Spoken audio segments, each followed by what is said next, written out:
А вы когда-нибудь задумывались, что объединяет все живое на нашей планете?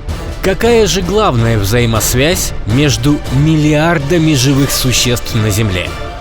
Это общение между собой. Это невероятное количество звуков, переплетенных между собой, является самым главным фактором всего существования.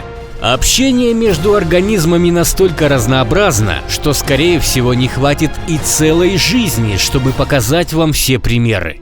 Посмотрите сами, как удивителен бывает порой мир общения между животными. Это лев и тигр. Их рычание невозможно спутать с каким-нибудь другим.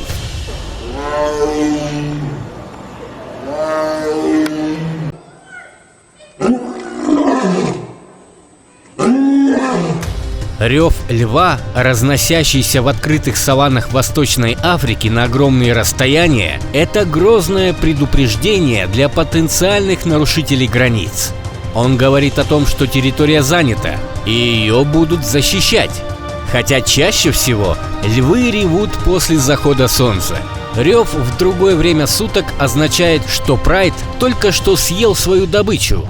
Львы ревут по ночам, когда вокруг царит безмолвие, а сами львы активны. Жуткий рев тигра может парализовать животное, которое его слышит, и в том числе даже опытных дрессировщиков. Это тираннозавр. Возьмем за основу его рычание, которое нам показывают в фильмах. Рев хищного ящера тоже означал предупреждение для тех, кто вторгся на территорию Тирекса. Или вот, к примеру, тихое рычание короля ящеров. Оно представляло несколько вариантов: недоверие, ухаживание друг за другом, призывы к обеду или ужину и даже любовь к своему потомству. Не слишком разнообразно, но зато все сразу понятно.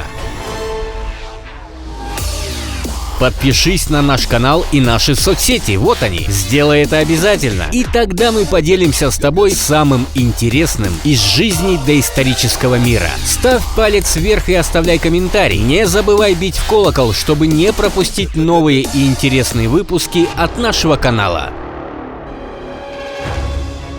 Это гиены. Давайте рассмотрим их общение. Язык гиен весьма многообразен и включает несколько способов передачи информации между особями. Самый очевидный и громкий – это знаменитый смех гиен. На деле звуки, которые они издают, напоминают смесь воя, рыка и смеха, что для человеческого уха звучит крайне неприятно. Некоторые звуки издает самка. Она предупреждает свое племя о том, что она уже наелась, и дает возможность следующей по иерархии особи подойти к добыче и продолжить ужин или завтрак. Такая развитая система коммуникации позволяет гиенам сохранять стабильную социальную систему и избегать драк и конфликтов. Еще один компонент языка общения гиен – сильный едкий запах, уникальный у каждой особи. В различные периоды репродуктивного цикла этот аромат различен и служит важным регулятором внутриклановых отношений. А это велоцирапторы и дейнонихи. Они тоже составляли социальное общество. Вместе охотились и вместе делили добычу. Что означали их звуки? Мы не знаем, как по-настоящему разговаривали велоцирапторы. Поэтому возьмем пример общения из известных нам фильмов.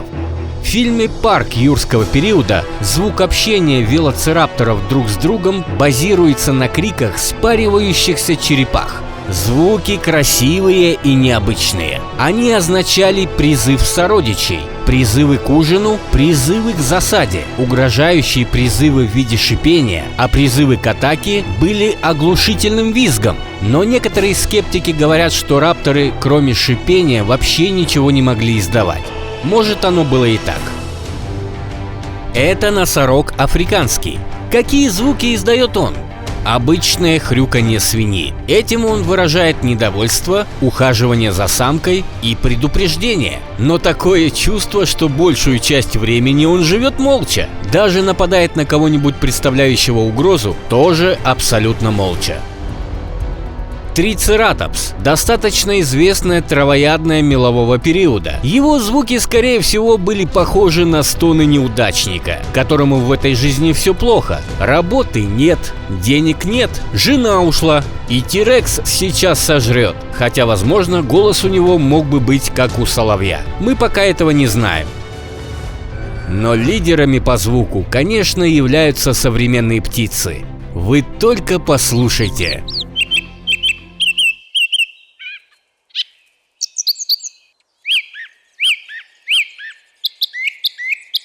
Летающие ящеры, птерозавры, не отличались разнообразием общения. В большей части времени они использовали визг и шипение, что приближает их к рептилиям. Жесты птерозавров с лихвой дополняли недостатки диалогов: махание крыльев, щелканье клювом и так далее. А это киты, великаны современного мира. Несмотря на то, что их жизнь протекает под водой, они общаются очень разнообразно. Вот послушайте.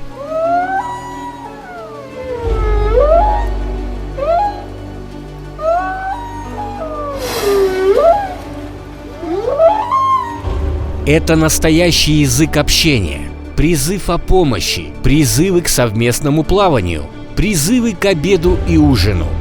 Причем диалоги между китами могут происходить на расстоянии нескольких километров, и собеседники прекрасно слышат друг друга. Их предки-левиафаны общались примерно так же. Ученые предполагают, что их язык общения абсолютно не изменился, хотя кто знает, возможно, поменялось наречие с древнего на современное. То же самое касается и других обитателей океана – дельфинов. Их язык общения невероятно разнообразен.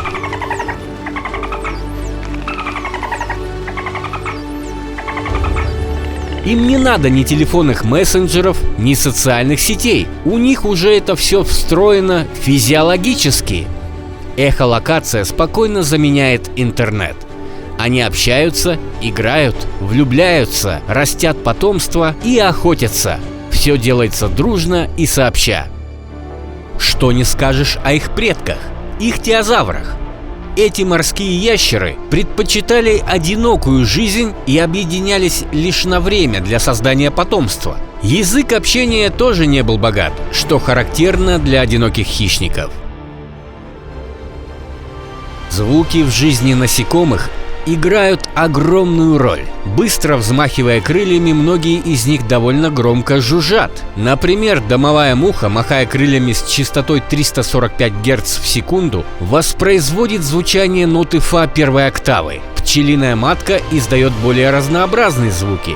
Она умеет еще и крякать. Кряканьем пчела оповещает свое семейство о появлении в гнезде молодых самок, претенденток на ее место. С помощью жужжащей азбуки Морзе лишенные жала пчелы-мелипоны рассказывают сородичам, как добраться до богатого источника корма. Многие животные посылают сородичам информацию с помощью механических вибраций. Именно так лягушки, хамелеоны и термиты сообщают друг другу хорошие и плохие новости.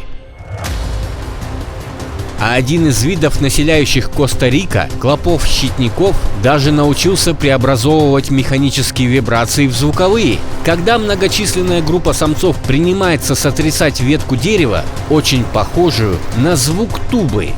Муравьи предпочитают иные музыкальные формы. Те из них, что живут в пустотах деревьев или в гнездах, используют для общения барабанные ритмы. Представители одного из видов силой стучат по стенкам гнезда челюстями и задним концом тела в строго определенном ритме, сериями из 7 ударов, разделенных интервалами в 50 миллисекунд. Домашние пчелы передают друг другу важные послания с помощью особых танцевальных па. Чтобы сообщить коллегам, в каком направлении и на каком расстоянии от улья находится источник пищи, нектар или пыльца, они описывают восьмерки, сильно виляя при этом брюшком. Когда насекомым нужно сообщить, что улей до отказа заполнен пыльцой и нектаром, и лететь за кормом пока не нужно, они исполняют совершенно иной танец. Быстро-быстро трепещут туловищем. Радостной вестью о найденном источнике корма пчела может поделиться с сородичами и иным способом, увеличив температуру своего тела. Древние насекомые тоже общались между собой, но более примитивно. Меганевра. Главный язык общения у нее был с помощью крыльев. Трещанием своих крыльев она выносила предупреждение хищникам, которые смотрели на нее как на вкусный бутерброд. Также она звуками, исходящими от крыльев, призывала партнера на спаривание. В общем, дел у нее было достаточно. Артоплевра. Ее язык общения складывался с помощью многочисленных ног. То есть она ими не только ходила, но и разговаривала. Конечно, такие звуки были не то что малоприятными, а порой даже жуткими, но такого насекомого они вполне устраивали. Спасибо, что посмотрели наш выпуск до конца. Ставьте лайки и оставляйте комментарии. Не забывайте подписываться на наш канал и на наши соцсети, а также жмите в колокольчик, чтобы не пропустить новые и интересные выпуски от канала «Реальное нереальное».